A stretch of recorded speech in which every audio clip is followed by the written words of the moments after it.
Welcome back, ladies and gentlemen. My name is Nick, and we're once again continuing our adventure in part 2 of my Dark Souls 3 walkthrough.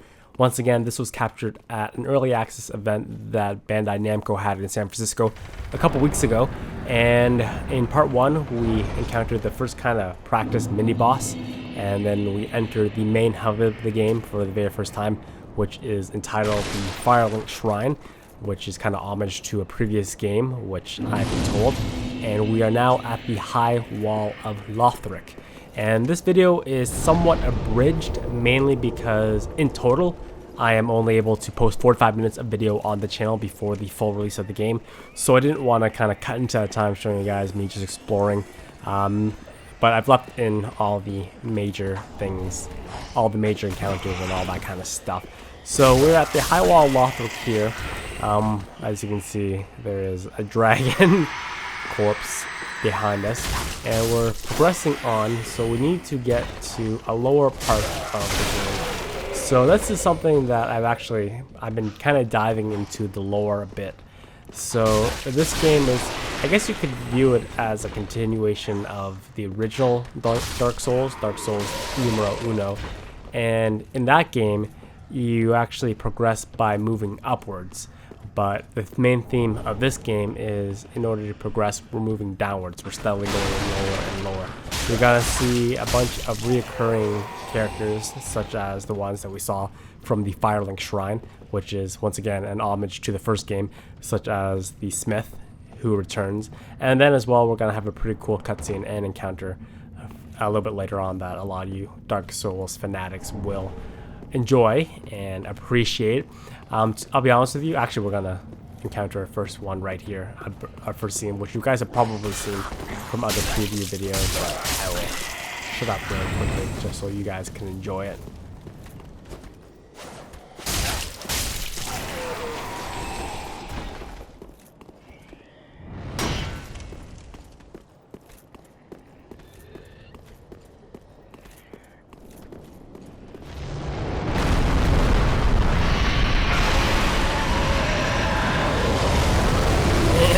The dragon used flamethrower. It was super effective, to say the least. So this area is a lot. This whole scene has actually been shown a couple times at other preview events and trailers, I think. So it makes actually, even though the dragon is immense, it makes this scene a lot easier because now you just have to alternate right in between the alleyway as he's alternating his flamethrower attacks, just so you don't have to fight every single person as you try to make your way through here after if you die and have to go back to the other bonfire we just came from. So another thing I want to talk about really quickly, as more information, previews, and gameplay of this game, of Dark Souls 3 gets released, a lot of people are saying that it's been really heavily influenced by the game Bloodborne, which was a PlayStation 4 exclusive last year. First off, it makes a lot of sense because the Dark Souls franchise, as well as Bloodborne, they all have the same director, Miyazaki, so it's kind of expected that a game that's made by the same, two franchises made by the same director with basically the same brutal type combat and gameplay would be fairly similar, and that's not necessarily a bad thing. I think that if you can take the good and the bad and take all the good of one thing and mix it with the good of another thing, of another game, it just makes the game better. And here's another quicker bonfire. Bonfires are always, anytime you progress further, or if you're like carrying a sack full of souls, and if you don't have a Homer bone with you, or just makes traversing back to where you want to go a lot quicker. It's anytime you find one, it's just a little bit of happiness. So at this point, I have already ran into the next boss, or I know exactly where I'm supposed to be heading, and I'm going to be heading towards the next boss, which is going to be a much larger character. Here, this hit right here just looked like absolute death, with the burning corpses and the gigantic soldier with some sort of cleaver or axe. So I just wanted to progress through it quickly because my main goal when I was at the preview event was to knock off as many bosses as I possibly could, to maximize my time. And I had already wasted a lot of time fighting that NPC that I wasn't supposed to at the Firelink Shrine. So I wanted to just keep progressing on. And if you're wondering, if you do not attack that guy, he actually ends up giving you a new emote. I think it's called groveling or something like that. Basically bowing down and on your knees groveling. I'm pretty sure. 9%, but anyways, enjoy this quick cutscene.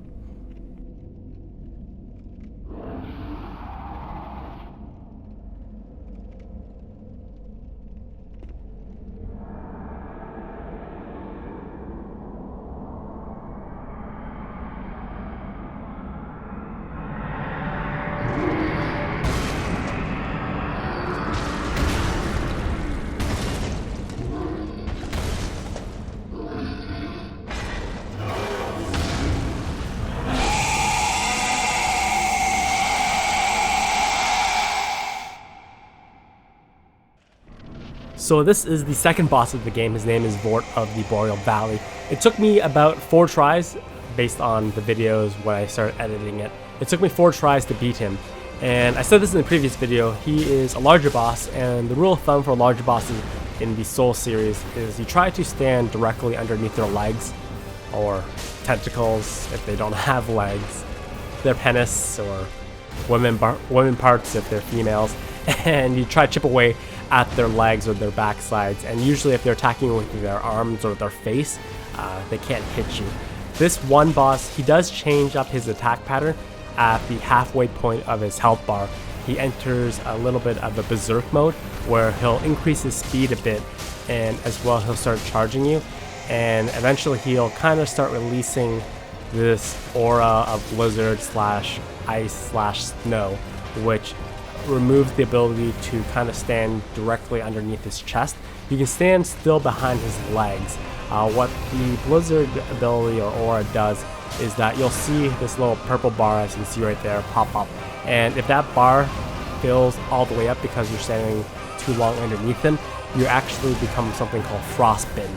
And what frostbitten does is that it completely freezes you, and then you basically become as brittle as glass, and he just has to do one swing and it's GG.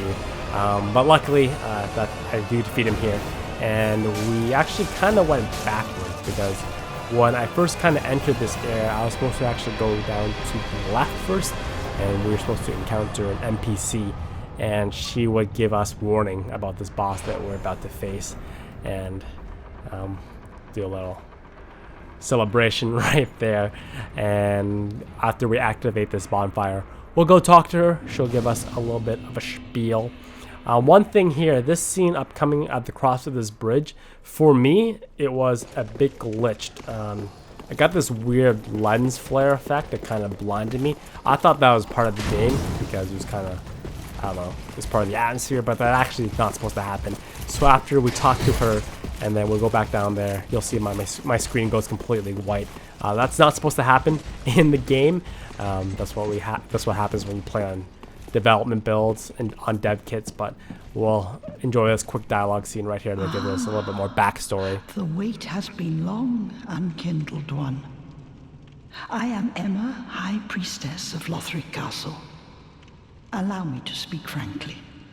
You will not find the Lords of Cinder here. They have left, gone, to their churning homes, converging at the base of this castle.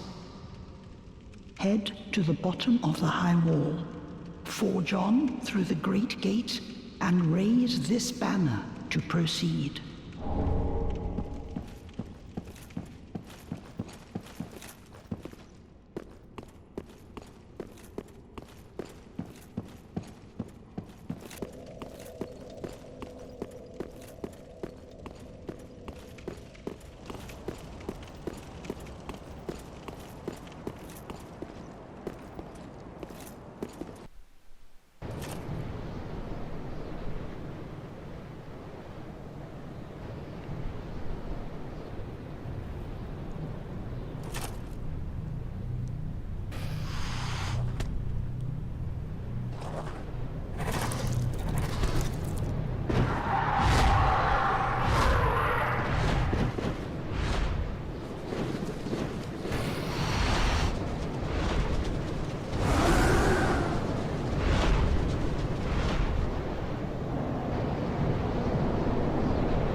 So fans from the previous Dark Souls games will instantaneously remember the gargoyles. They're kind of like a reoccurring theme in all the previous Souls games.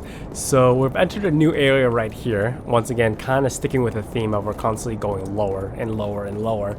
And we're gonna encounter another NPC character at the very bottom of here. He's kind of like a mystery character because you'll see in a second. But anyways, this about pretty much wraps up the video. I have just enough time in my 45-minute limit of gameplay I can post to make one more video to show you guys the next area as well as the next boss battle. So that's going to do it for me for this episode. Hopefully you guys enjoyed it. I'm sorry if you guys, I'm not accustomed to doing these kind of post commentaries. I kind of struggle to figure out what to exactly to talk about.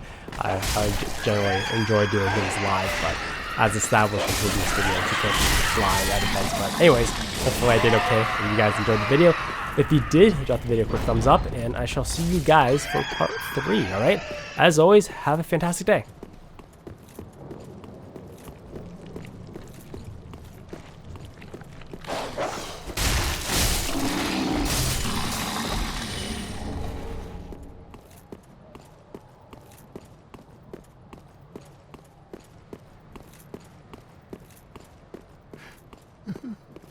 Please, grant me death. Undo my shackles.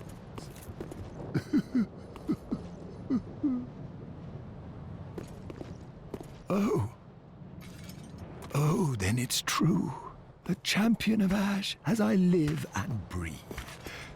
To be in your presence is a great honor. I am Yol of Londor, a pilgrim, as you can see, only somehow I failed to die as was ordained. Well, perhaps my calling lies elsewhere. Say, champion of Ash, how does the idea of taking me into your service strike you? I was once a sorcerer. Surely I can be of use. Oh, I should be dead. Yet you have granted me purpose anew. I, Yol of Londor, do solemnly swear myself to you.